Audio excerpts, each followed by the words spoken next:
로마서 강의 67번째 시간 이렇게 대하라 라는 제목으로 말씀을 나누겠습니다. 12장에 들어와서 로마서는 성도의 실천적 교훈을 연이어 말씀해 주고 있습니다. 지난 설교를 통해서 그 일부를 다루었습니다. 한마디로 거짓이 없는 사랑의 실천이라고 요약할 수 있겠습니다. 그런데 이 부분을 교회 공동체 안에 있는 자들에 대한 실천적 교훈이라고 보는 성경학자들이 있습니다. 그리고 오늘의 본문은 앞의 내용과 그 분위기가 상당히 유사하지만 교회 밖 사람들에 대한 교훈이라고 보는 경향도 있습니다. 성경학자들의 주장은 저희가 참고하면 되는 것이에요. 도움이 될 때가 많으니까요. 그러나 너무 매일 필요도 없고요. 그래서 지난 본문을 교회 안팎의 사람들에게 적용하는 것도 문제가 없고, 또 오늘의 본문을 교회 안팎의 사람들에게 적용하는 건 역시 문제가 없습니다. 성령 안에서 주께서 감동하시는 대로 그 울타리 안에서 저희가 적용할 수 있다고 보는 것이에요. 자, 14절 먼저 저희가 보겠습니다. 너희를 박해하는 자를 축복하라. 축복하고 저주하지 말라. 이렇게 말씀하셨어요. 자, 일단 축복하는 것은 우리의 정서에 아주 잘 맞습니다. 축복합니다. 이 말씀이 얼마나 어감이 좋아요? 그렇죠? 저도 뭐 아침마다 사랑합니다. 축복합니다. 이 말씀 드리잖아요. 그만큼 복을 비는 것이 얼마나 기분 좋은 일인지 모릅니다. 이처럼 다른 사람을 위해서 복을 빌 수 있다는 것 자체가 또 다른 축복이구나, 그런 생각이 들 때가 많이 있다는 것이에요. 여러분 서로 많이 축복하시기 바랍니다. 여러분 축복합니다. 복을 빕니다. 하나님 아버지 앞에 그렇게 기도합니다. 자, 그런데 14절에서 그 대상이 문제입니다. 사랑하는 사람을 축복해라. 너희가 아끼는 사람을 축복해라. 너한테 잘해주는 사람을 축복해라. 그렇게 말씀하셨으면 아무 문제 없잖아요. 그런데 너희를 박해하는 자를 축복하라. 이런 무리한 말씀을 저희한테 하셨어요. 박해하는 사람. 초대교회에서는 박해하는 사람들이 있었죠. 그들이 한평생 신앙을 가지고 있다면 언제든 만나서 그들로부터 박해와 핍박을 받았을 분들이 바로 초대교회의 신자들이었다는 것을 저희가 역사를 통해서 알고 있어요. 자, 그런데 아무리 성도라고 해도 그렇게 신앙을 박해하는 사람들에게 좋은 감정을 갖기가 쉽지 않았을 것 같습니다. 하지만 하나님의 백성으로서 세상에서 구별되어야 했던 초대교회 성도들은 그렇게 높은 수준의 대처를 하나님으로부터 요구받았었다는 것이에요. 자, 그리고 실제로 교회 역사를 보면 초대교회 성도님들께서 박해하는 자들, 핍박하는 자들, 그들을 축복하고 저주하지 않았었다는 것을 저희가 많은 예들을 통해서 확인할 수가 있는 것입니다. 자, 그러므로 저희도 삶 가운데서 이 말씀을 실제적으로 적용할 수 있는 그런 신자들이 되기를 원해요. 자, 첫째는 자기한테 박해하거나 또 나쁜 짓 하거나 괴롭히거나 이런저런 모양으로 저희가 부정적으로 표현할 수 있는 그런 자들을 일단은 저주하지 말라는 것이죠. 오늘 말씀의 논리적인 순서상 축복하고 저주하지 않는 것, 이것보다는 저주하지 않는 것, 이것이 먼저이죠. 저희가 얼마든지 저희한테 나쁘게 행하는 사람들을 저주할 수 있죠. 뭐 저주야 뭐 얼마든지 다양하게 할 수 있죠. 뭐 저주를 못해서 안 하는 건 아니죠. 그런데 일단 저주하지 말아라. 그리고 나서 축복하라라는 것이죠. 어떤 면에서는 단계라고 할 수 있을 거예요. 단계. 저주가 자연스럽지만 성도는 그 단계를 넘어서서 저주하지 않아야 하고, 또 더 나아가서 하나님께서 요구하시는 축복을, 심지어 박해하는 사람들에게 가장 어려운 고난이도의 축복이겠죠. 원수를 사랑하라, 이런 느낌이죠. 그런 축복을 하라고 말씀하시는 거예요. 자, 이런 말씀들을 저희가 접하면 희석하려고 하죠. 해석을 달리하려고 해요. 이 말씀은 상징적인 것이다, 또는 어떤 다른 의미가 있을 것이다, 그렇게 생각하지 마시고, 인생을 살다가 그런 일이 없으면 더 좋겠지만 우리 가운데 잘못하는 사람들, 여러분 저희가 저주하지 않는 것, 그리고 더 나아가서 축복하는 것을 저희들의 신앙 가운데 순종해 보아야 한다. 저는 그렇게 말씀드리고 싶어요. 그래서 이 어려운, 이 참 난해해 보이는 이 말씀 앞에 저희가 순종하였을 때 하나님의 일하심을 경험하고 또 하나님을 경험할 수 있게 되지 않을까, 그렇게 생각합니다. 저도 뭐 박해하는 사람까지는 없어서 이 말씀을 어떤 형태로 적용할까에 대해서 여러분들 가운데 그 정도로 말씀 드리기 원해요. 자, 15절로 넘어갈게요. 즐거워하는 자들과 함께 즐거워하고 우는 자들과 함께 울라. 이 말씀 좋아하는 분들 많죠. 목회를 하다 보면 저도 이 말씀이 떠오를 때가 많습니다. 또 실제로 기도하면서 인용하거나 교인들 가운데 권할 때도 많죠.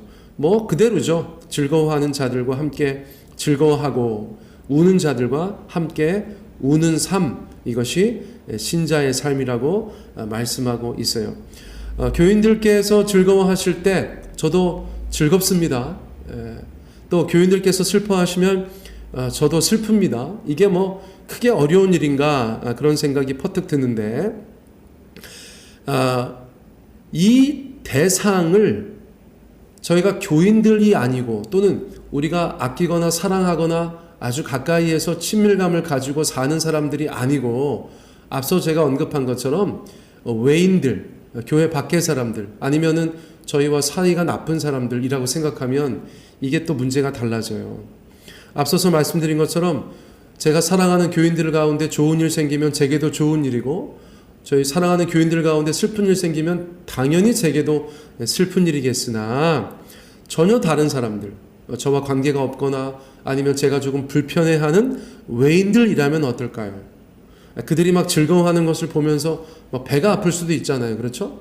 또는 그들이 막 우는 것을 보고서 전혀 엉뚱하게 저희가 생각하고 반응할 수도 있다는 거예요. 그러므로 역시 이 말씀에 대한 보다 적극적인 순종은 교회 안팎의 사람들에게 이 말씀을 문자적으로 적용하는 것이죠. 그 대상이 성도들이거나 사랑하는 사람들이거나 아니면 세상 사람들이거나 저희가 조금 뭐 사랑하지 않는 사람들이거나 상관없이 주변에 즐거워하는 사람들이 있으면 함께 즐거워할 줄 아는 그런 성도의 여유, 또 우는 자들과 함께 울어주는 세상을 향한 하나님의 동정적인 마음을 저희가 실천할 수 있는 그런 성도들이 되어야겠다는 것이에요. 여러분, 이것은 하나하나 저희 가운데 보석 같은 교훈들이죠.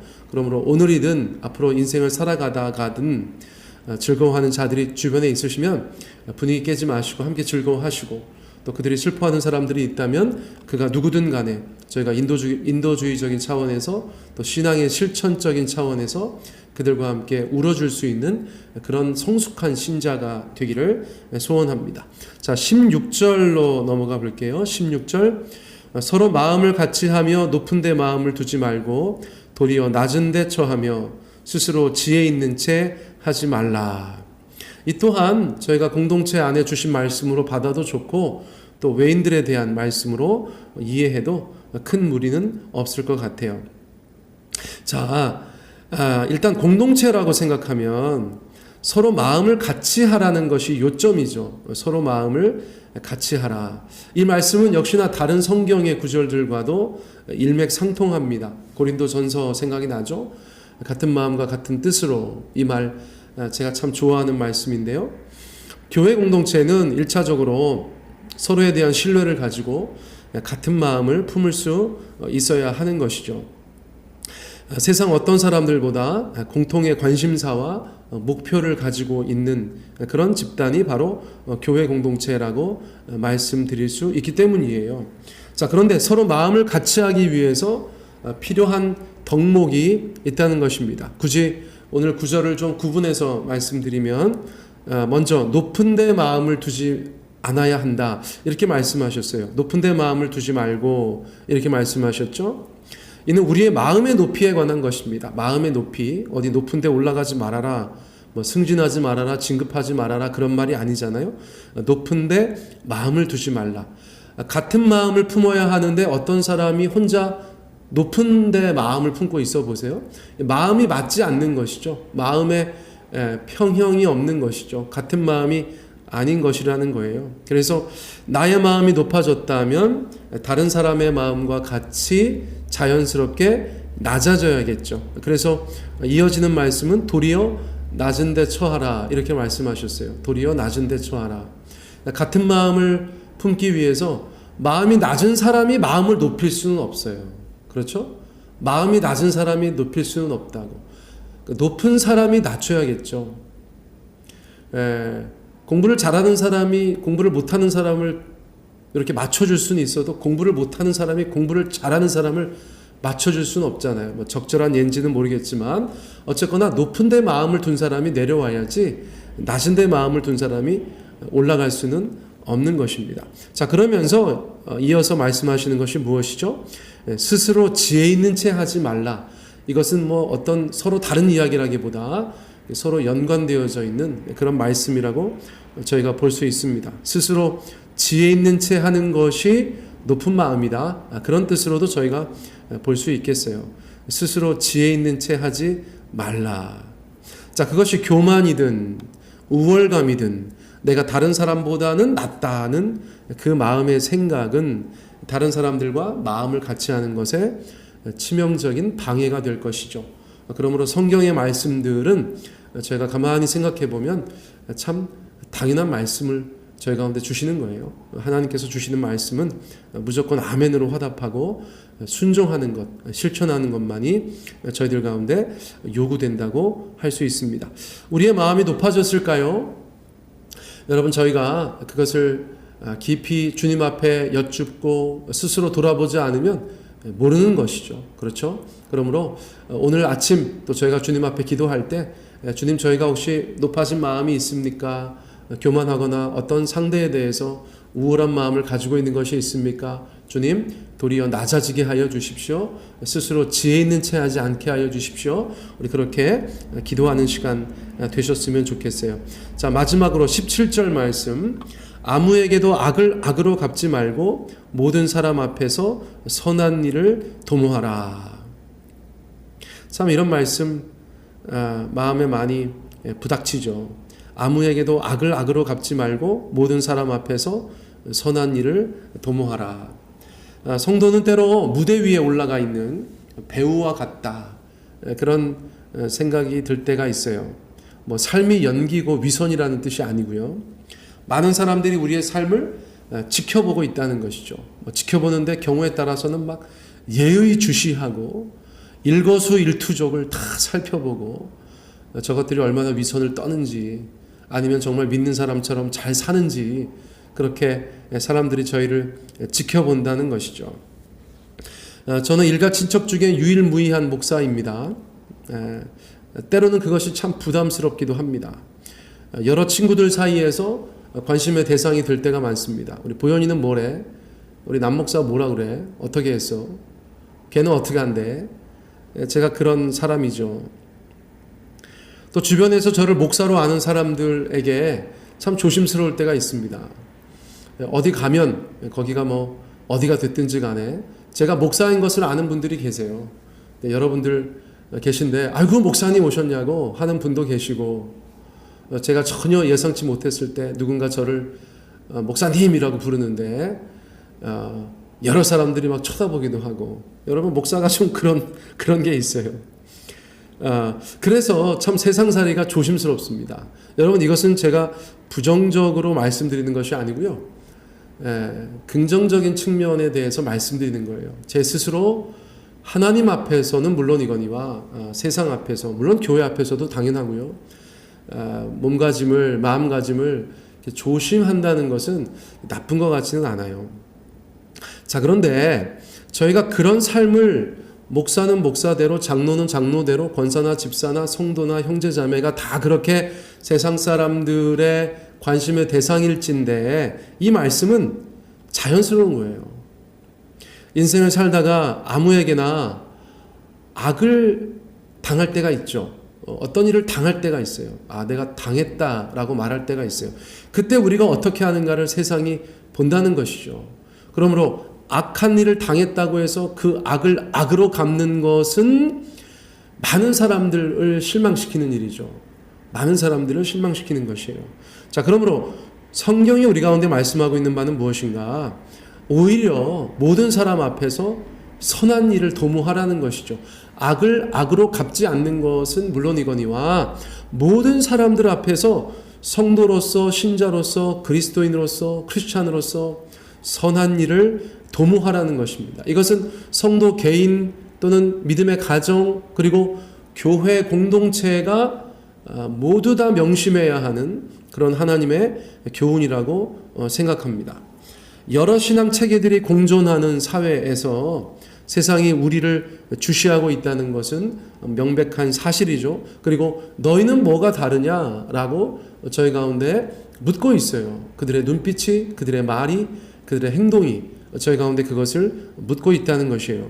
자, 그러므로 우리는 하나님의 대사로서 하나님께서 세상 가운데 보내신 하나님의 또 다른 사도로서 로마서 12장 17절의 이 말씀을 명심하고 살아가야 할 것이라고 말씀드리고 싶어요. 다시 한번 이 말씀 드리기 원해요. 아무에게도 악을 악으로 갚지 말고 모든 사람 앞에서 선한 일을 도모하라. 주께서 오늘 저희 가운데 주시는 귀한 말씀이에요. 자, 본문 말씀 제가 한번 다시 빠르게 읽어드릴게요. 이 말씀 다시 한번 마음으로 복습하시고 상기하시고 오늘 하루 또 남은 인생 가운데 순종하며 사시는 저 여러분 되시기를 축복합니다. 로마서 12장 14절로 17절 너희를 박해하는 자를 축복하라. 축복하고 저주하지 말라. 즐거워하는 자들과 함께 즐거워하고 우는 자들과 함께 울라. 서로 마음을 같이 하며 높은 데 마음을 두지 말고 도리어 낮은 데 처하며 스스로 지혜 있는 채 하지 말라. 아무에게도 악을 악으로 갚지 말고 모든 사람 앞에서 선한 일을 도모하라. 아멘. 이 말씀이 우리의 삶 가운데 열매 맺게 되시기를 예수님의 이름으로 축복합니다.